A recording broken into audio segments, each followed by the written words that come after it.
everyone, kakausapin na po natin yung onion farmers nitong sibuyas na pinaharvest. Ito po si Albert de la Cruz ng Barangay Pesa. Sir, napakyaw po itong sibuyas nyo, tama? Bali, hindi na lang natin i-reveal kung magkano yung naging price para na rin sa security.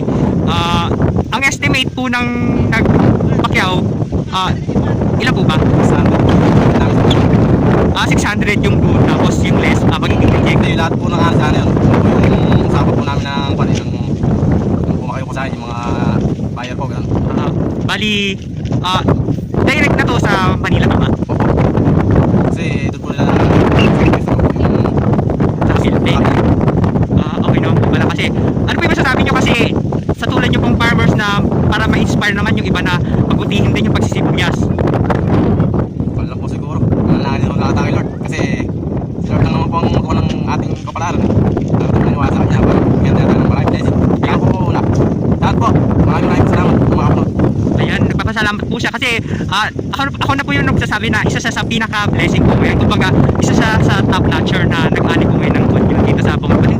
Kasi sila lang po yung pinakyaw ang sibuyas kasi pinagdaanan po yung sibuyas nila dumaan sa bagyo. Tapos may mga dumaan ding uod. Pero yung area po nila hindi pinasok kaya sobrang blessed. Kaya nagpapasalamat din po kami kasi marami po kayo ma-inspire na kapwa nyo magsasaka. May ikon pa lang po ako. Sana po supportahan naman po natin ang sariling local farmers po. Para naman po, ganaan naman po yung magtanim. Ayun, Kasi po mahirap din po minsan magbenta. yun nga Ayaw po namin kung bakit. Kasi po, pati nga po mga ganyan. Thank you po sa mga bagay po. Maraming po salamat sa inyo. Sana po supportahan niyo po lahat ng mga local farmers po.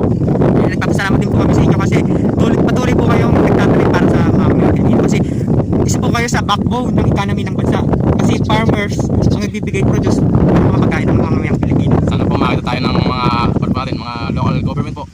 Masa po kami sa tulong nyo. Ayun. Salamat po. Maraming salamat po. God bless. Ingat po kayo palagi.